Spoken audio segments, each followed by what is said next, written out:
Thank you, Mr. Lewis. Mr. Schiff. Thank you, Madam Chair. Madam Secretary, welcome. About a week or so ago, Madam Secretary, you and Secretary Gates sent a letter to some of the chairs of committees here on the Hill opposing recognition of the Armenian genocide. This concerned me for a number of reasons, not the least of which that I don't see how we can have the moral authority that we need to condemn the genocide going on in Darfur if we're unwilling to recognize other genocides that have taken place, if we're unwilling to recognize the first genocide of the last century where 1.5 million people lost their lives. We're all well aware of how the Turkish lobby and Turkey has either implicitly or explicitly threatened because it doesn't want the genocide recognized, and its own difficulty in coming to grips with that chapter of Ottoman history.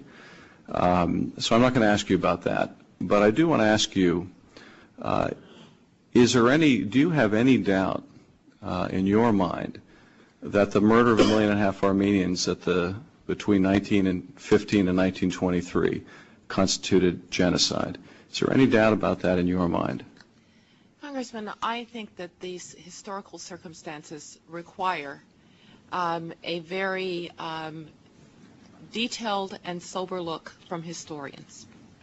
And what we've encouraged the Turks and the Armenians to do is to have joint historical commissions that can look at this, to have efforts to examine their past, and in examining their past to get over their past. But I will tell you, Congressman, I don't think that it helps that process of reconciliation for the United States to at that level. I just don't think. Madam Secretary, your comments that you think that there should be some kind of debate or discussion about the genocide suggests that you have a question about whether genocide occurred.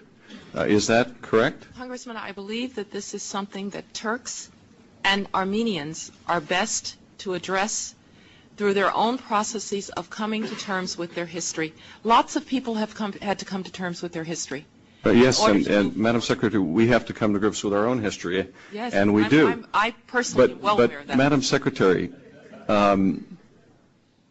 you come out of academia.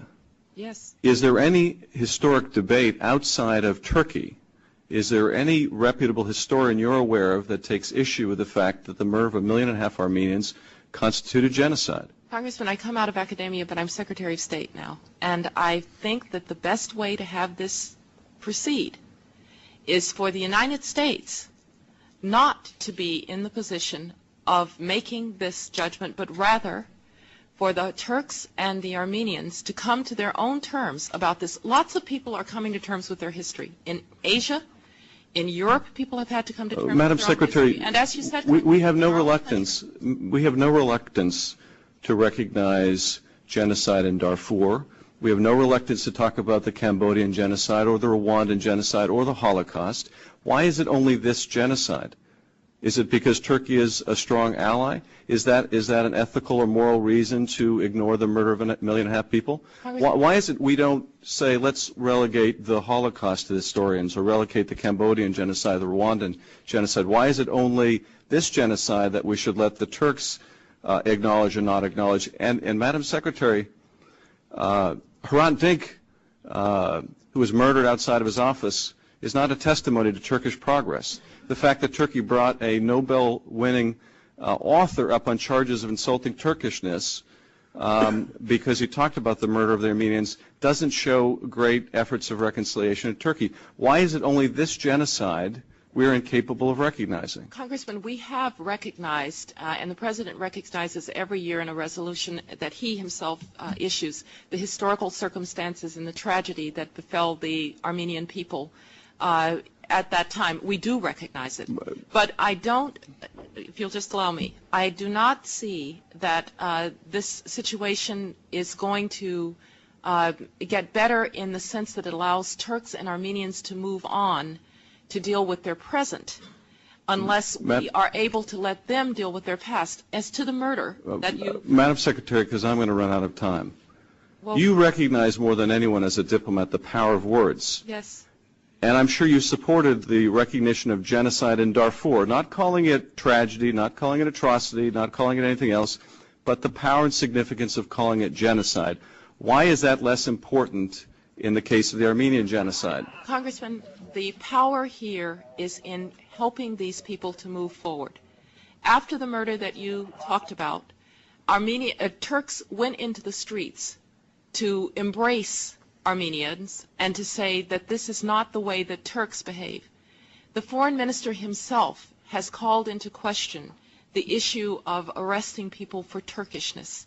I do think that there is an evolution that is going on in a Turkey that is democratizing and democratizing before our very eyes, and where Turks will be able to deal better with their history. But I do believe that people are better left to try and deal with this themselves if they're going to be able to move forward. We have to ask ourselves, what is the purpose here? And I think the purpose is to acknowledge, of course, the historic tragedy. But the purpose is also to allow Turks and Armenians to be able to move forward. And yes, Turkey is a good ally, and that is important. But more important is that, like many historical tragedies, like many historical circumstances of this kind, people need to come to terms with it and they need to move on. We've done that in our own country. People have done it in Europe. People have done it in Asia. Madam Secretary, I think it's the best way to have them move forward together. Thank you, Mr. Schiff. Mr. Weldon.